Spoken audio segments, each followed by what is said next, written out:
So just to reiterate, today's discussion is what is a project manager? And we hope that everybody will engage. This discussion and roundtable is for you.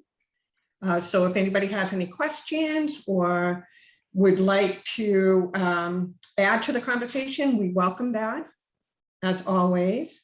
We'll be saving the chat at the end of the discussion. So if anybody has any questions or if they're interested in any future topics or guest speakers, and if they're not added to the list, please feel free to add your email and I will make sure you're added to our BSA roundtable list.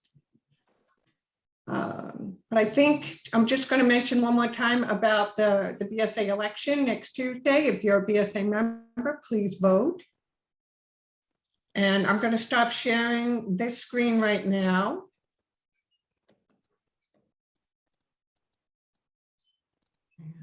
Let's see if I can share.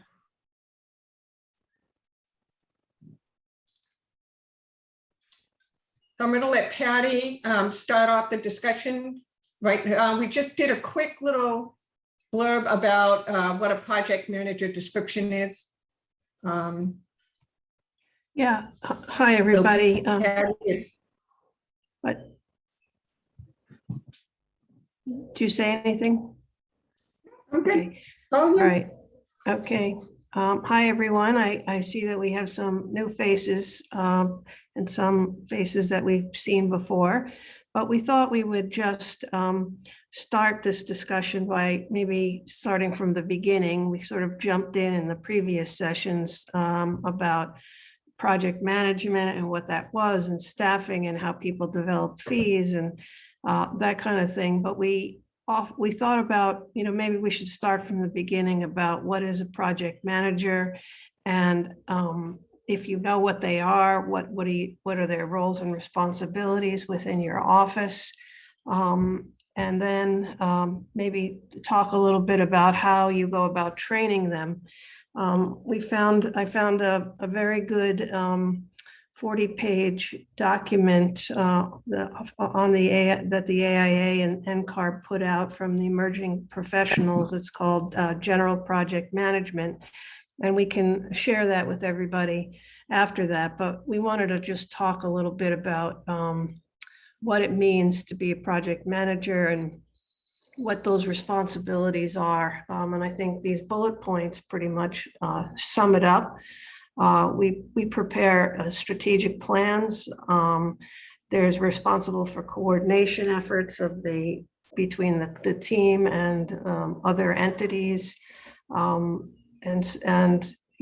so I guess I would like to just open that up because I could tell you what project managers do in our office as a starting point.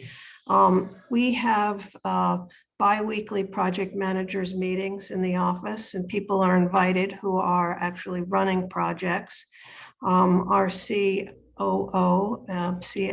Joe Silvera, is the one that runs these meetings, and basically they're sort of project management staffing meetings, and then things that have come up on other projects. We get to hear about the basically the download of whether things have gone right or wrong, or if there's any problems, they get discussed openly. One of the things we just discussed in a project manager meeting this past week was that some clients, when we're on Zoom, have noticed that not everybody seems to be paying attention or multitasking, and they're asking, why are we paying for that? So we had to actually have people be a little bit more mindful about what they're actually doing on screen when there's a client on the line. So I don't know. I don't know, Tracy, do you have anything you want to add to this? No, I don't think so. I mean, in the meeting that I've been attending, I'd like to say that we all pay attention to what is happening in the discussion, especially when we're meeting with a client. But yes, I do think that obviously emergencies can come up, and you let somebody know that you have to hop off for a second, I think that's fine. the new norm right now, I do think it is important to make sure that you're engaged in the discussion, especially when you're meeting with a client, because obviously you want to make sure that they have your full attention. Everybody has your full attention. But anyway, I was just giving that as an example of, what we discuss in these meetings when things come up on various projects. So anyway. But Patty, I got a question for you. How deep do you get into the comparing how well project managers are controlling their budgets at those meetings? When you have the group together do you talk about, oh, this project's doing really well in terms of the budget, oh, this project's falling behind their budget? Do those discussions come up? Yes, they do come up. I have to be perfectly honest that less so during the pandemic. In the last year and a half, we've not looked at project multipliers as much as we usually do, but the PM notes used to come out with the project multiplier so that it was plainly obvious, what projects were doing well and what projects were not doing well. We've sort of stopped that because for the past 18 months, or at least at the beginning of the pandemic, our COO was just counting our money as if no other projects were coming in, and that we just had this bank account that would shrink over X amount of months, and that we wouldn't be an ongoing concern. But that seems to have abated a little bit, and I think we're moving back into the direction of what projects are profitable and what projects are not. We have quite a number of time and materials projects, and those don't get tracked on a multiplier. It's really just the fixed fee projects that get tracked that way. I'd be curious to hear what others, if others share, project managers share information about how well their projects are doing financially, or are there others on this chat, on this call, who are involved with that?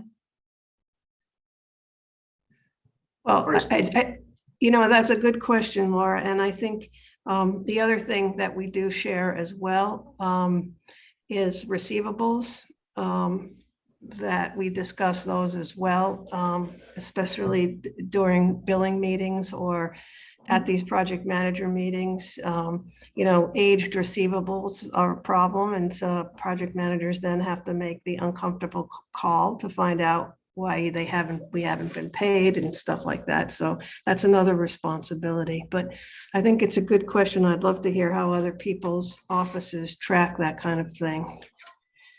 Do you guys track it that way in a meeting, or do you just sort of tap someone on the shoulder and say, hey, you're... No, we have everybody compare. We have a monthly session where we look at each budget and see how it's doing compared to each project compared to its budget, and whether it's staying on budget or falling behind. And it helps because we can then maybe adjust staffing or think about what we might be doing to help that project get back on budget, or if there's some crisis there, then everybody's kind of aware of it. To other people, I don't know if this language even, I don't know what the people on the call on this Zoom meeting, if they're already project managers, if they're interested in becoming project managers. So I had a question. So I'm a project manager at Vantage Technology, and I guess I'm curious what size your firms are, because I feel like that can often be part of that conversation, right? If you have a larger firm, you can't look at every project because that's just not reality. Or you break it up into subgroups, or if you've got business units that can look at their specific numbers. So I'm just curious. I mean, for us, we look at it sort of holistically. As the business unit leader, I know sort of where everything sits, but we don't actually talk about it. But I talk about it one-on-one with all the PMs. So I was just curious what your sizes of your firms were. So we're about 55 people, Cambridge 7. I think, you bring up a really good point, Abigail, because I don't know if there's anybody from civil engineering on this call, but they tend to have a lot of very small projects, and a lot of them where they can be just doing some pieces of work. So I think they do it very differently. I heard Ty Bond talk about this in a risk management meeting. But and I don't know if they do. So do you, so you don't, Abigail, how big is Vantage? We are about 35, but Okay. we have a couple different business lines, if you will. So we have a strategic group. So we have, not everyone's in the design and engineering world. Yeah, okay. And Tracy, do you want to answer for HMFH? I can say that when I first started and we started putting together what we call obviously billing meetings, they kind of grew a little bit. So now when I set up billing meetings per se, I just call them project meetings. And within those project meetings, that's when we look at how the project is doing. We discuss the project timeline sometimes. We talk about tax flows. We talk about the consultants. So it kind of morphed into this much bigger picture so that we're able to discuss the project as a whole and not necessarily, okay, here's your invoice and how, these are the percentage that the consultants are billing. Does this look okay?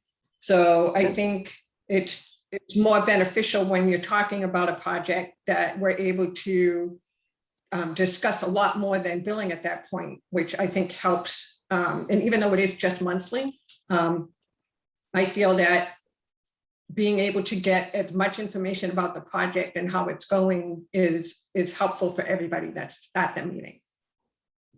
Yeah. Those are the kind of small group meetings, which, as Tracy says, is incredibly beneficial. And then the large group meetings where we have a firm of 60 people. We do have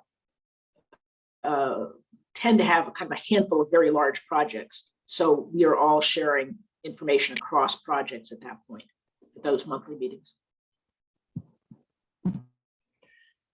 Well, what we've done in the past meetings here is that when people don't share, we just call on them. So, May I ask a question, even though I've already shared? yes, please.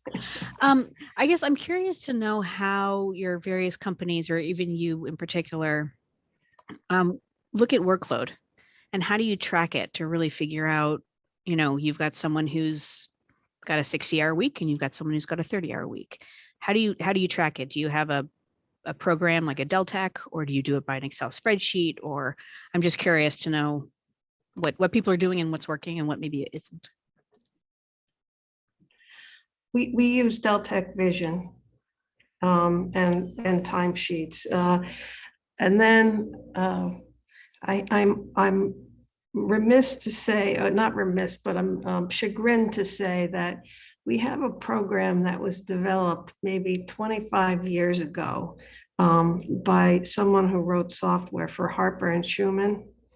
And it tracks it over under. I don't know if that software, I think it runs off an antique computer in our office, and but it sort of works for us. And so our COO creates a master spreadsheet from it with people's hours, and he can see across several months when people are starting to come free or whether they're light. And then he tracks where new projects are coming in and backfills people into those new slots as they're coming free. So I don't know if that's a good explanation, but that's how we do it. HMFH utilizes BST enterprise software to capture timesheets. We do our billing that way. Our controller is able to get reports that are needed for the principals. And as Laura mentioned, for the bigger projects, he puts together spreadsheets. We utilize Excel a lot, but we get a lot of our information from BST.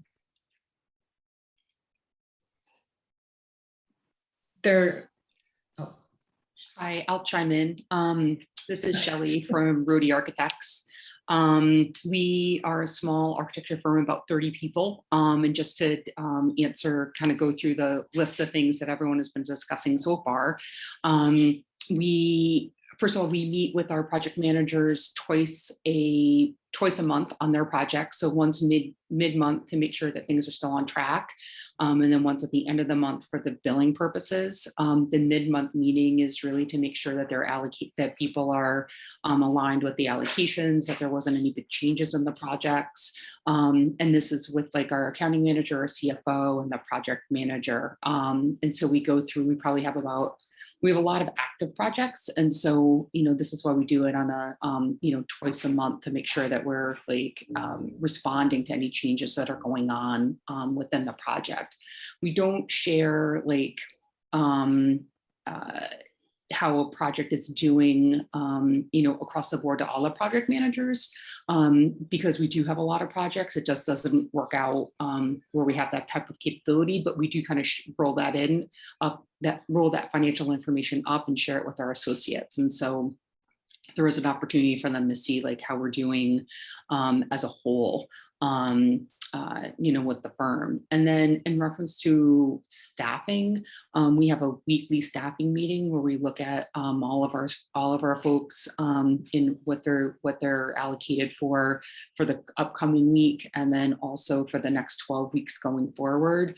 And then our CFO and myself and our principals will kind of sit down and see when new projects are being shuffled in, what projects are changing, so we can keep financial tabs on those projects and make sure that when projects are hitting like a milestone, that there's something for them to jump in on afterwards. So it's definitely not perfect. There's a lot of like changes, nothing starts and ends perfectly, but I think it's the constant eye that makes it work out the best that we can.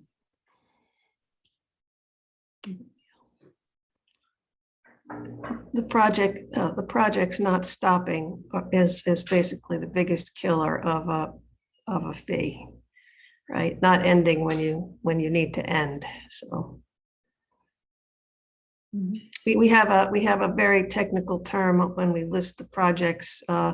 We call it done, done, and done. One done is not done. Two dones is not done. It's not done until three dones are done, and then it comes off. So because we have different definitions here, the project managers vary in my office about that. So that's why we have this three. It's like three hot chilies. You get that, and you're done. So, anyone else?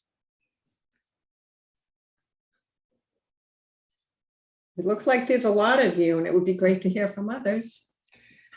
Hi, Hillary, is that you? It is, but I'm eating lunch. Okay. Nice to see you. Yep, same here.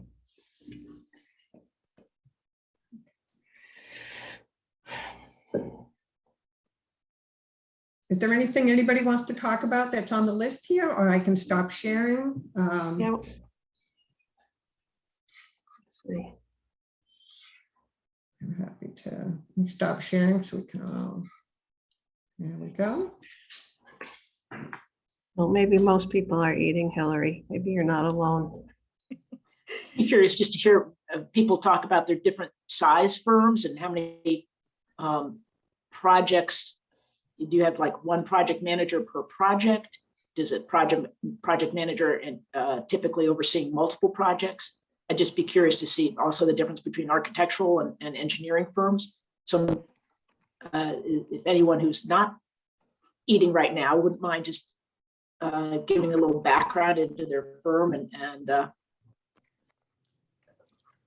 how, what do their project managers do? Right. If you're not a project manager and you have questions, please feel free to ask. I know there's a lot of people without their camera on, and there could be different reasons, but if it's possible for you to turn them on, that would be great, so others can see you. But again, this discussion is for you, and we would love to hear from more people. I can chime in about that question about project managers. We have a lot of, we have some large projects, but we also have a lot of very small projects. So we find that some of our senior people wear the PA/PM hat And there isn't a line between you're the project manager and you're the project architect. And as our firm has kind of matured over the last, several years, with our projects have become more complicated and larger, we have had, more opportunities where we can have a dedicated project manager and a dedicated project architect on the job. But a lot of times those lines are blurred, and people are wearing both hats, through the process. Same here with Arrow Street, especially when you get into those smaller projects, which, can't afford a full-time PM. But where our struggle is, where the PA is trying to be the PM, but doesn't have any PM experience. And then Right. trying to train that person. And they're already, deep in the project work. So I think that's where our biggest struggle comes from.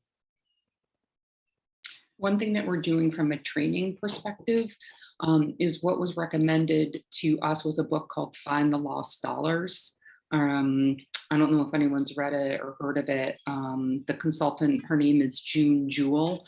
And the book was referred to us through one of the partners over at DCG. But anywho, we ordered a couple copies of the book and we thought it really hit home, for our project managers, and we're looking into doing some type of more in-depth training, so we can have, so we can level up our PA/PM group, and then also put together some type of a training process for our mid-level staff that are kind of slowly moving into that role. So did you have like a book club for your PMs? No, not yet. We haven't gotten that far yet. So far, there's been a handful of us that have read it internally, and now we're talking with the author of the book, who also has a consulting firm, very specific to A&E firms, and cool. we're going to be we're looking into her like training program, and then if we do move forward with it, then yes, like people get a copy of the book, like there'd be discussions and kind of like training around it. So Could I'll keep you posted. Book again? It's called Find the Lost Dollars. It's on Amazon. It is on Amazon. $27.24. I'm buying it right now. There you go. I'm multitasking, sorry. That's okay. That's okay. Thank you. I was going to ask you to add that to the chat. Yeah. It's a very, very quick read. It's a very quick read. You could do it, very quickly, over a week or a weekend or a couple of nights or something like that. But we did feel like the topics were very relevant, and, definitely hit home for, some of the things that we were, looking to help, give resources for our PMs to do. So this is, I'm Debbie at Jacobs. We're a very, very, very large firm. We have 55,000 people. And, but in Boston, we're 300, and we have in the buildings group, architects and engineers is about 160 architects. And so, you say, take this big firm and you have this sort of small group of people. And I joined this partly, and I'll share kind of how we go about doing things, because it's very robust. We have softwares for everything that you might imagine, and reporting that is very intense, but it's a very collegial environment. The expectations are pretty specific. We have training. You can do training like 4 hours a week on what to do for project managers. We get lots of videos. It's incredibly helpful. But there's a lot of support, and the project managers are expected from the early proposals, by the way, to lay out a pricing, staffing, very detailed sort of concepts through CA of what's the expectation. And then you get the fee, and then you get the profit, and you get all these other things from it. So there's a lot of reporting, but what's interesting, then there's the project managers, and then there's the manager of project managers, and that person oversees the project managers. And then we have project controls, and those people are doing the financing, and then there's a separate group that does invoicing. So as project manager, there's a lot of support, but very specific things and tasks that people do. which actually I enjoy. It can be a lot of work sometimes, but as I said, it keeps you on top. And the project managers are expected to know where they are. We do have meetings monthly with check-ins with the project controls people who are basically accounting, that happen at least every 2 weeks, depending. And then an interesting thing, which I had never seen before, there is a person, very specific person for architecture, who is in charge of overseeing staffing. So the project managers, we don't meet together as a group, although I know we used to before the pandemic, but everybody sends their staffing needs through this pricing tool. So your staffing is all laid out very specifically. Send it every month for 6 months projection to the person who is in charge of delegating staff. So this person needs to be your friend, because she decides how high on the priority list your need is. And the earlier you request, the better, and the more consistent. So, there's a dynamic to it, and it requires some rigor to management that I think is a good thing, because you both have responsibilities, but also a lot of support, which is fantastic. And it then allows things to run fairly smoothly. I have to jump on a call at 12:30, but I also, so I wanted to share that because that's what we're sharing. But I also wanted to say that I am aware, and the reason that I joined the call was that there are models in architecture firms here in Boston that I find a little bit weird. And that is that the project manager takes on all of those roles that you outline in that slide that you showed. And then in addition, they want to oversee design. And they want to be the person that decides what the design looks like. And I find this, I was always a designer. I am a designer, but when I have a role as a project manager, unless it's a teeny project, then there's a designer and that's their responsibility. So I was curious for these project managers and supervisors of project managers, what your experience is in that as an extension of a project manager's role. Yeah. That's a really interesting question, Debbie, because you're of the size that your firm is of the size that I would imagine that there's dedicated project managers, and that's separate from design. For some of us that are in smaller companies that are more sort of boutique design firm, the notion of being the Renaissance person where everybody can do everything sort of pops up. But I have often wondered whether it would be more beneficial to the overall health of the office if there were project managers and project designers. Our office doesn't run that way, but it is a very compelling question, because not everybody has the mindset of being a project manager. Nor the opposite. Nor the reverse, right? Right, that's right. But I also think they're very different tasks. Like I have done both, and I feel like I can do both well, but they're conflicting. Like as a designer, you want to spend time and you want to explore and you want to do all kind of things. As a project manager, you want to try to be efficient. And so it's hard to wear those two hats at the same time, I think. Because, and having been a designer, I think, all right, I'm going to allow you some time to explore here as a manager, but it is a conundrum, I think, for we architects to kind of figure out how, because obviously on small projects and in certain firms and certain skill sets, you can do all of those things, but I'm focused on the larger ones, and it is an interesting role definition question. So how do you resolve, because we've just switched to a project manager, design leader model in the last 3 to 4 years. And on some projects, it works very smoothly, and on others, there's tension between the two. And we don't always resolve it easily. And often the project budget is what takes a hit. Right. So kind of getting clear roles and responsibilities has been very, very challenging with certain projects. Yeah, for sure. And I think it's the Not an easy definition of those transition. roles. No, I can't think. Anyway, having planted that seed, I have to jump on a call. Great to see you, Debbie. Good seeing you. And I'm going to buy your book, Laura. I'm really looking Yay. forward. I'm looking forward to it. Bye all. Bye.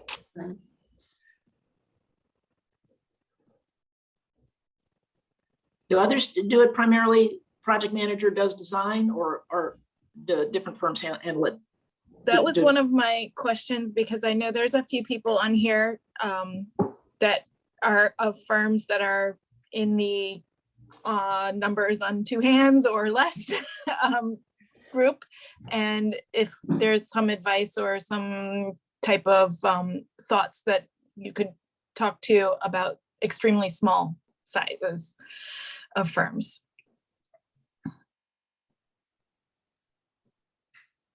I can't speak to that, Hillary. I know you can, but if there are others, I know. there's I a think, couple I of us think, on here. I think in that case, whoever's name is on the door should be doing the project management and watching the books is what I think. Yes. But maybe more like a 10-person firm or something, or is that still, do you think, you have 10 people, 10 projects or 15 projects or so? Is there like some programs or some thoughts on how managing multiple projects, that kind of idea? Yeah. Nope. Radio silence. Well, Okay. tell us about your situation, Hillary. Oh, What- I personally am I worked with Patty for many years, but I have taken on my own company recently, but I also do consulting with a few other companies. And it was suggested that we call in to this. So there's a couple of us on here that are talking about, expansion in small firms, project management. So I do So who everything. are My those? name's on the door. Hillary, who are those people? They haven't identified themselves. I'm sorry, Dustin and Tehun, I'm calling you out, but they are. And I know, some other people weren't able to join, but they were thinking about it. So, So I think, are there any firms here who have grown to 30 recently enough to remember what they were like when they were 10? I do. So when I started at Roadie, like maybe 6 or 7 years ago, we were under 10 people, and there was 2 principals, and then younger project manager, project architects, and then some junior level staff. And at that time, the principals did wear a lot of the project management responsibilities.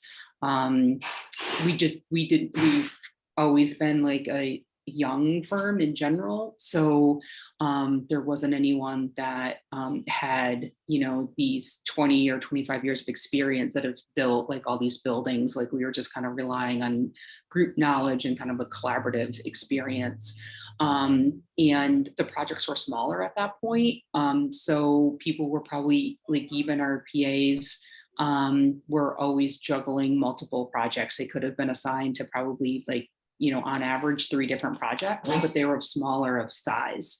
Now that we've grown, there is rarely a person in the office that is just assigned or allocated to one project at a time.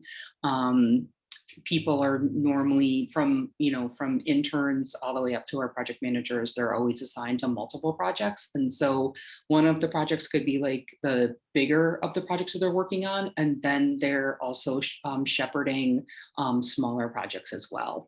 And the principals at this point are trying to, have mentored up a lot of people, and they're trying to do more principal level tasks, from a client and business development perspective, but they still, help a lot with the project management and helping them, stay within budget, allocate, deal with like the hiccups that are going through each of the life cycles of the project.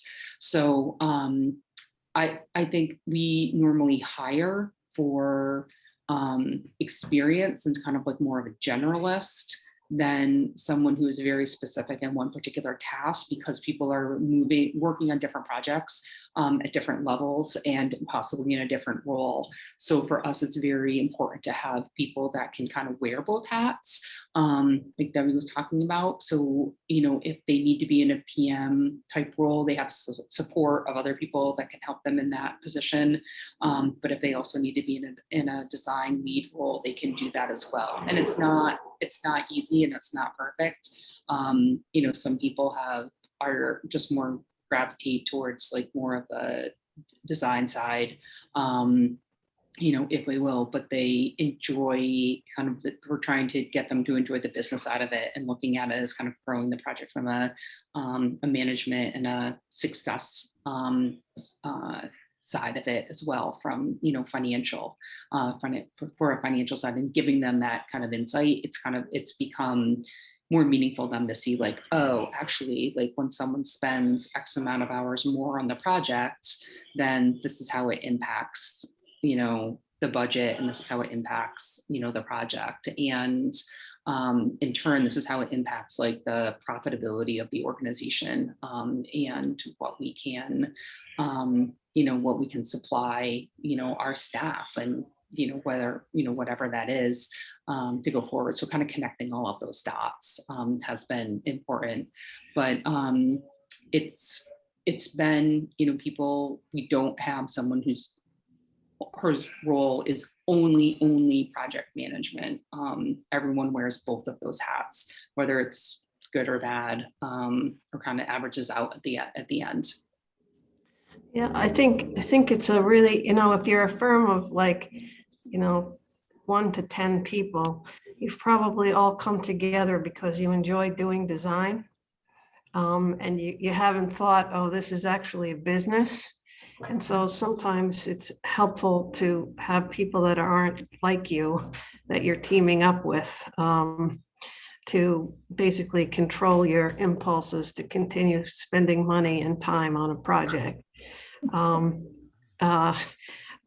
But I hearken back to the early days of Cambridge 7, and of course it's all hearsay because I was probably 4, but I don't think they paid a lot of attention to profitability when they first started. I think as projects got more complex and bigger, then you start to have to add the other personality types that will help control the projects. But I'd be interested in, like Dustin, now that you've shown your face, I feel like I want to just find out, what's your situation as well. Yeah, I wanted to thank Shelley for going over that growth period. I'm actually really curious what, you mentioned that the principals started really leaning into mentorship for growing and getting some more senior roles. And I'm curious what types of tasks they started delegating to the PM type folks that they were mentoring in order to alleviate a lot of their workload so they could focus on what you mentioned to be more principal focused tasks, and what that transition was like. And if, they're now able to be freed up to focus on marketing and getting projects and, design lead where they need to, and then letting the PMs or PAs really drive the train for the rest of the project. Sure, I'd be happy to talk a little bit about that. Honestly, they're still trying, and we are at a point right now where we're about 15 years old in general, and so they're looking at, and they started the firm 15 years ago, and so they're looking at like, okay, like what's the next 10 years going to look like for me, and what's going to keep me motivated in reference to continuing to grow the business. So I would say in the beginning, and full disclosure, I am not an architect, I am not a designer, I just like run the business side of the house for them. And so when I started on, the first thing was like, I started working with them and doing all the invoicing and taking that off the plate. And then from there, once I got underneath my belt, then I started sharing it with like the project manager and be like, hey, like this is what this looks like. This is like what your budget is. This is where, this is how much money we spent per month, and this is how much you have left. Like, can you finish the project?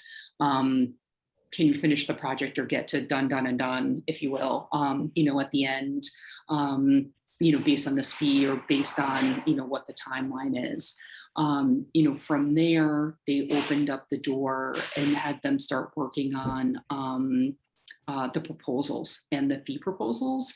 And as the principals moved away from the day-to-day kind of like management of the projects, they needed the project architects to step in and figure out like, how long will it take us to do this? And I think that's where kind of like clicked over when they sat down and started kind of negotiating, figuring out like, in the perfect world, this is how much time I need to do the project, and then doing the math on figuring out what the fee would be, and then trying to talk with the client about that.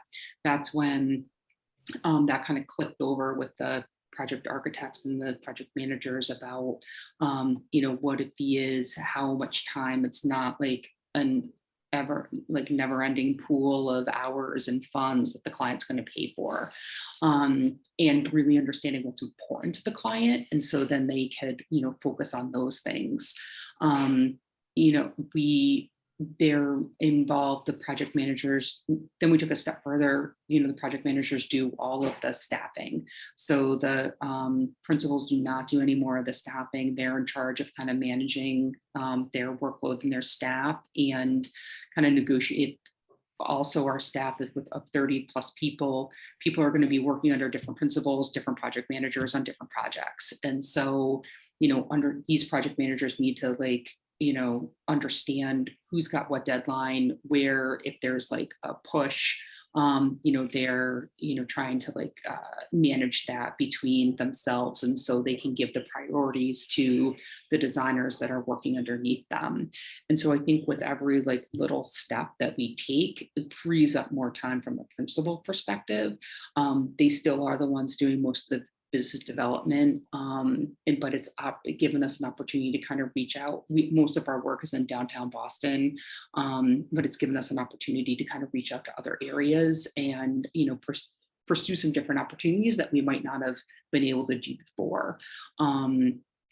And we've also kind of grew from an operational perspective over the last couple of years, where we brought on an accounting manager, a marketing manager, and then just recently a part-time CFO, who's been able to help us kind of take things to the next level from a business performance perspective.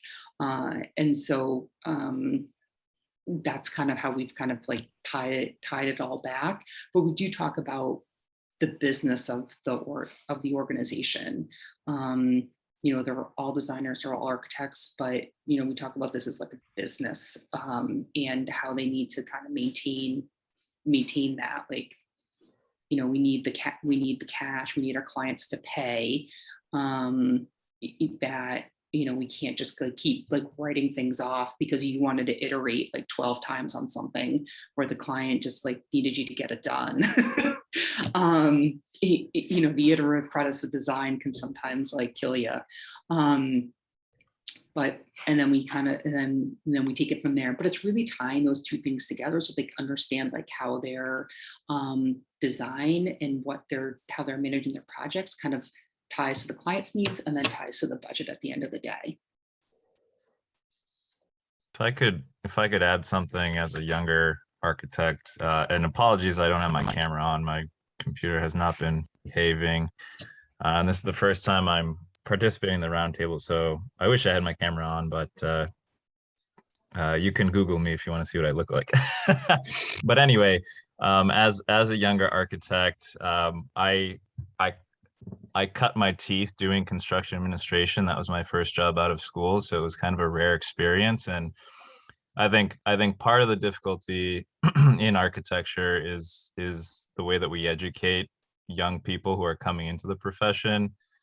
For the most part, the majority of architecture programs create artists and create designers, and they only touch briefly on these elements of running a business and of project management. So, you know, at first when I was doing construction administration, I hated it and I thought it was very tedious. But when I started to think of it as a form of design, when I started to think, you know, the more efficient this element of the project is, and the better you communicate with the people you're working with, your consultants and your clients and your engineers, actually, the more time you have to do the design side of things, the more leeway and literally the more money you have to do the design elements that you want to do. So I don't think it's, and I don't think anyone has suggested this, but I think sometimes it's thought of as a dichotomy, as an either or condition. And really, if you're good at one thing, you can be even better at the other thing. And I'm actually, because of that, I actually had to admit to myself that I was a better manager than I was a designer. And now I do project management full time. So delegation is definitely really important. You know, mentorship is really important. But I think, you know, younger people who are doing project management, you know, if they think of it as design and as a form of design, that can be helpful. At least that was helpful for me. Well, the other piece is, you know, about construction administration. It does show you what you should draw and what you shouldn't draw, and what makes a difference and what doesn't make a difference out in the world. So I think there's a certain level of gravitas that you learn about the profession by doing construction administration, and it's a great springboard. So I applaud you sticking with that. And you're right about us being trained as artists and sculptors or whatever we're trained as, because, you know, I went to RISD and there was one professional practice class that was required to graduate. The other thing, I'm on the RISD Architectural Advisory Board, and the other thing is that group projects were always hated in my school anyway. It's like, oh God, do I have to work with a bunch of people to do this design, blah, blah, blah. And the entire profession is all about group projects. And so there's, this is getting off the topic of project management, but there is something about learning how to play nice with others in school. So you make a couple of really good points about our education and what our bent is. So I'd be happy to hear from the engineers in the group, because I know they probably weren't trained as artists and architects and the Renaissance people. So anyway, thank you, Mark. And I have Googled you. Do you still have a mustache? That's an old photo. It's a fake mustache. Yeah. Yeah. Well, Shelley, I wanted to thank you, because I think when you were talking about looking at projects from the business side and trying to look at some of the ways you can help out the project managers, I kind of did that as well when I started with HMFH. I was hired to do the billings and help with the contracts, but I think as my curiosity and want for knowledge broadened as I worked more, and I saw what the projects, how they were involved, it became, I learned that the more I knew about the project, the better I would be and be able to help out with it. So I too started trying to find ways that I could help out with the project managers on some of the more administrative and day-to-day things. And I enjoyed hearing about a lot of the things that you were talking about, because I think as a company continues to grow and we do get people who are interested in a lot of the different aspects other than being a project manager or an architect, because I'm not an architect, I think it helps. It's very beneficial for the firm that you don't have to wear a lot of hats, but the more you know, the more it helps. I don't know if anybody else had experienced that as well, or I kind of had a question about that actually a little bit. As a designer who's trying to get more experience in project managing, other than just asking or seeking opportunities and just doing more. I mean, I'm having some chances to do schedules and help coordinate scope with the consultants and sometimes even help with additional services and contracts. But what are other areas that maybe I can start to seek out where I can either try to grow or figure out if that's maybe something I'm good at and should try to do more of? Well, could you describe, Vanessa, a little bit about your situation? Oops, yes, of course. So I'm a designer at Short Silver, and I went to the BAC. And actually I worked with Shelley for a short while at Brunner Cott. Hi, Shelley. So, and I'd say I've been doing, when I was at Brunner Cott, I did much more contracts and project administration. Not contract administration, more like project coordination. And I did that for probably, that's an old fit knife, sorry. And so I did much more project coordination there. I've been doing more design for the past 4 or 5 years at Short Silver. Well, I'm not sure if that kind of explains a little bit of what you're asking for about my situation. Yeah, that's kind of what I was wondering. Well, I think from my perspective with HMFH is once you start delving into some of the different ways, for me, when I was doing the billing, I was also looking at the proposals that were being sent in. So by looking at the summaries, I was able to look at the consultant proposals and say, okay, is something missing? Photos added up, making sure that not so much the scope, because I don't have a broad knowledge of the actual project, but I was able to at least be that second set of eyes on the financial end specifically. So that was helpful for me, and I think helpful for the project managers, because that was one less thing that they had to do. Also, again, from a financial standpoint, doing the amendments for the additional services and the extra services was also very helpful, because again, you're looking at a different format and trying to make sure that all the information is tied in together. And because I was doing the contracts for the consultants, and it led to me looking more at the client contracts, again, because you want to make sure that you're tying in everything into the big picture to make sure that the client contract matches up with the consultant, that match up with what the consultants are charging doesn't match up into the budget. So it really became a bigger picture for me to be able to look at all the components to understand the project better. So I think the more you look at things, the more you're going to be able to say to yourself, okay, this is something that maybe I can gain more knowledge of, or I can ask to take on that certain task. I don't know if that was helpful.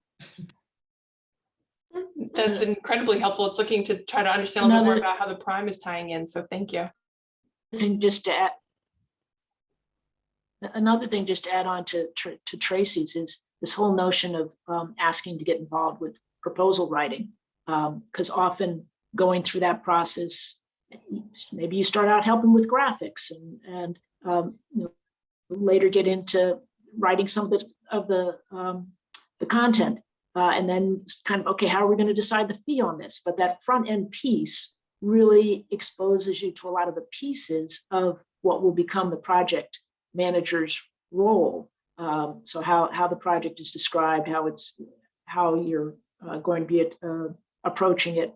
So that's and often your marketing group will need help with preparing proposals, but that's a wonderful way to start getting into other aspects, as Tracy said, other aspects of the project by helping out with the proposal writing, proposal preparation. You make an excellent point, Laura, because oftentimes when there's proposals, a prospective client will send a form of contract that they're going to expect you to sign. And that is a very good way to understand the buttons that your own firm has in terms of what they're willing to tolerate in some of these contracts that are not AIA contracts. So you also see that as part of the marketing effort. We're in a review process right now at Cambridge 7, and it's the one thing that one of our staff mentioned to me was that she's been involved in marketing and the marketing meetings and putting proposals together. And she said she got a much bigger picture of the firm from that lens than maybe from just a project-based lens. So it's good advice.